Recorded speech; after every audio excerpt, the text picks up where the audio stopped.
किया गया, एक चौथा प्रयास और किया गया, शायद आप सबको पता होगा।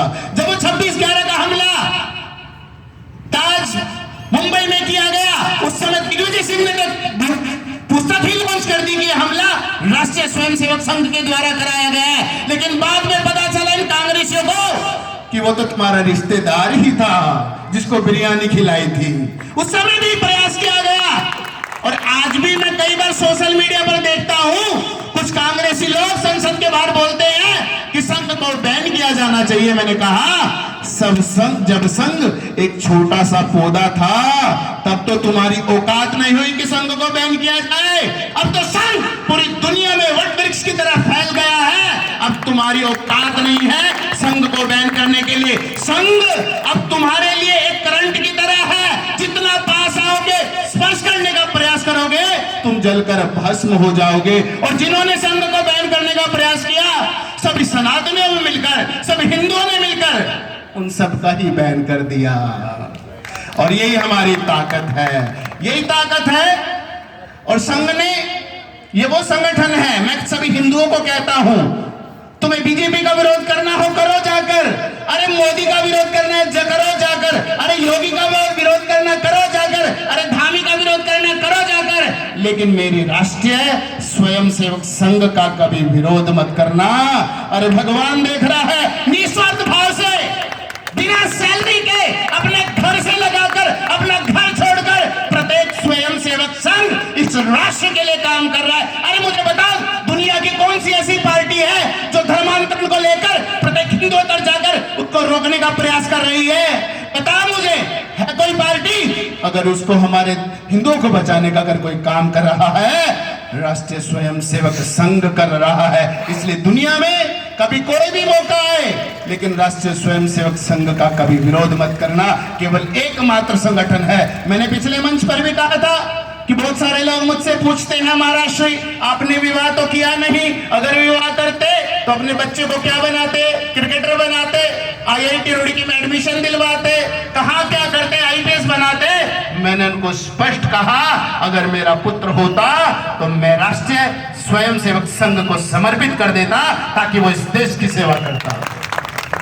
ये पावन और संगठन है, और मैंने भी संकल्प लिया है, जिस प्रकार मेरे पूज्य गुरुदेव ने इस संगठन को, राष्ट्रीय स्वयंसेवक संघ को अपना जीवन समर्पित किया, और मैं भी संकल्प लेता हूं अपना पूरा जीवन राष्ट्रीय स्वयंसेवक संघ को समर्पित करूंगा। मुझे निस्वार्थ भाव से, मैं कोई सैलरी लेकर नहीं करूंगा, कोई राष्ट्रीय स्वयंसेवक सैलरी लेकर नहीं करता, केवल इस राष्ट्र भूमि को, इस भूमि को अपना मानता है। अरे हम सबकी पूजा करते हैं। भगवान रामचंद्र जिस भारत भूमि पर आए, हमने मंदिर बनाया। भगवान कृष्ण इस भूमि पर आए, हमने मंदिर बनाए, उनकी पूजा की। लेकिन जिस भूमि पर हम पैदा हुए, जिस भूमि पर भगवान रामचंद्र जी आए, उस भूमि की राष्ट्र माता की पूजा राष्ट्रीय स्वयंसेवक संघ करता है। ये पावन और पवित्र। एक बार जब मैं संघ का नाम लूं, अगर मैं संघ बोलूं यानी राष्ट्र समझना, अगर मैं बोलूं कि इन्होंने अपना जीवन संघ को समर्पित कर दिया, तो आपके मन में एक बात आनी चाहिए कि इन्होंने अपना जीवन राष्ट्र को समर्पित कर दिया। एक बार जोरदार तालियां बजा। क्योंकि राष्ट्रीय स्वयंसेवक संघ ने शताब्दी वर्ष में 5 प्रकल्पों को लिया है। वो प्रकल्प है सामाजिक समरसता, कुटुंब प्रबोधन, पर्यावरण संरक्षण, स्वदेशी आचरण और नागरिक कर्तव्य। ये राष्ट्रीय स्वयंसेवक संघ के प्रकल्प होंगे, और इनको अपने जीवन में उतारना, ये सब आपके संकल्प होंगे जो आज हम यहां से कहकर जा रहे हैं। मैं रात को कितना थका हुआ था, कल पूरे दिल्ली से कार्यक्रम कर कर, भागा दौड़ी कर कर, रात को सुबह 3:30 बजे रुड़की में पहुंचा हूं। मेरे शरीर में मैंने रात को इतना ट्रेवल किया क्योंकि मैं सुबह से वहां नहीं जा पाता। अगर मैं ये सब कर रहा हूं तो सनातनियों, हिंदू, आप सबके लिए कर रहा हूं। अगर मैं माइक से अगर कुछ बोलकर जा रहा हूं, उसको अपने जीवन में आचरित जब करना, जरूर करना। हमें कष्ट होता है अगर हम माइक से चिल्लाते हैं और आप सब लोग उसको अपने जीवन में नहीं उतारते। अब एक घटना मैं सब जगह बता रहा हूं। एक अभी आपने देखी होगी, शायद अखिलेश जी को तो पता होगा, एक हिंदू व्यक्ति मजार में चादर चढ़ाने जा रहा था। जब चादर चढ़ाने जा रहा था, उसने तिलक लगा रखा था। एक मुस्लिम ने उसका हाथ पकड़ा, उसका तिलक मिटाया और थप्पड़ मारा। तो मीडिया वाले मुझसे पूछने लगे, महाराज जी आप कुछ कहना चाहेंगे? मैंने कहा जरूर। मैंने कहा एक थप्पड़ से काम नहीं चलेगा, इसको कमरे में बंद कर लठ से पीटो। अबे हमारे यहाँ 4 धाम है, पंच प्रयाग है, पंचबद्री है, पंच केदार है, पूरा उत्तराखंड देवभूमि से बड़ा, पूरा हिमाचल देवभूमि से बड़ा, चारों दिशाओं में 4 धाम है। तुम्हारे पास वहां जाने का समय नहीं है, भगवत गीता पढ़ने का समय नहीं है, लेकिन मजार पर चादर चढ़ाने का समय। मैंने कहा इसको तो लठ से पकड़ के मारो ताकि ये रास्ता भूल जाए। तो हम यहां से चिल्लाते, आपको बताते, वो आपके लिए इसको अपने जीवन में आचरित करना है। सबसे पहला है नागरिक कर्तव्य। जब हम नागरिक कर्तव्य की बात करते हैं तो हर एक व्यक्ति सोचता है केवल वोट देना ही नागरिक कर्तव्य है। अरे वोट किसको देना है, वो तो हमें देना ही है। उन लोगों का इन देखना, मुझे आज भी कल से मेरे हृदय में पीड़ा हो रही है।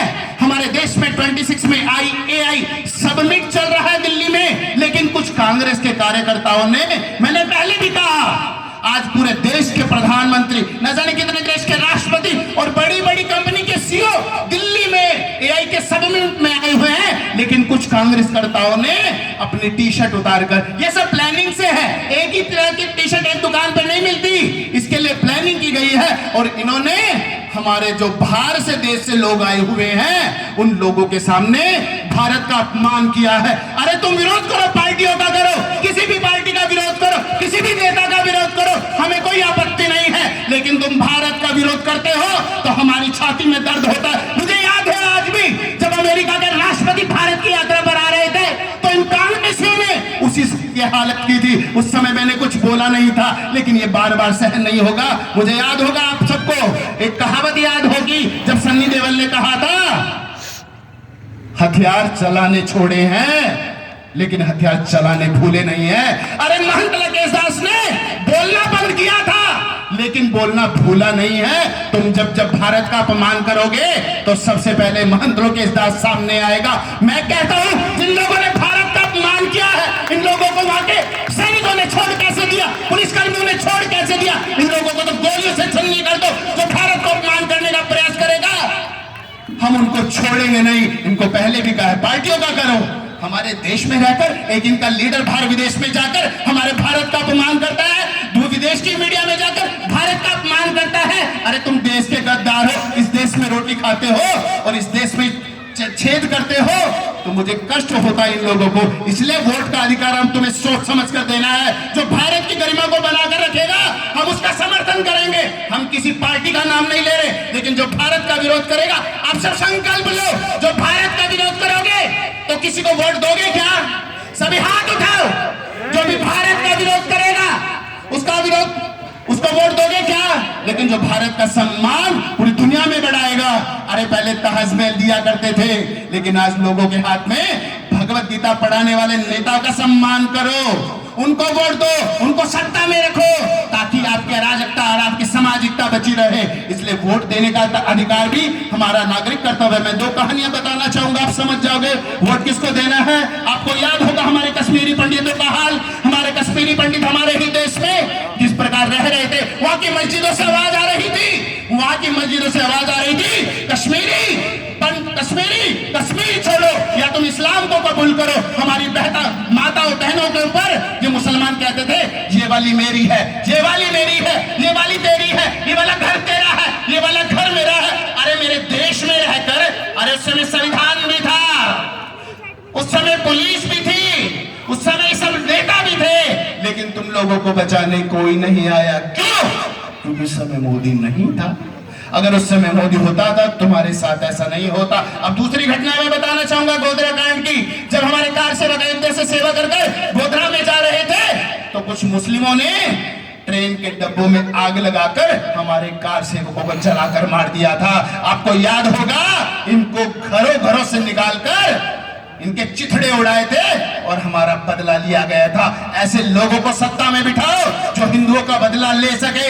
ये नहीं कि आज भी मैं जब उत्तर प्रदेश में योगी से पहले जो सरकारें थी, जब हिंदू मुस्लिम दंगे होते थे, मेरी किसी पुलिस अधिकारी से बात हो रही थी तो उसने मुझे बताया, महाराज जी जब भी हिंदू मुस्लिम दंगे होते थे तो ऊपर से आदेश होता था कि जेल में हिंदुओं को बंद करो, हिंदुओं को बंद करो। अब तुम्हारी औकात है तो कर देखो दंगे।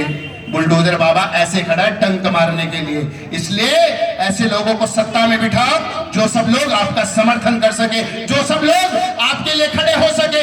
ऐसे लोगों का हमें समर्थन करना है। इसलिए अपने वोट की ताकत को हमें समझना होगा। हमें समर्थन किसको करना है? जो हमारे साथ खड़ा होगा, हमारे धर्म के साथ खड़ा होगा, हमारे सनातन के साथ खड़ा होगा।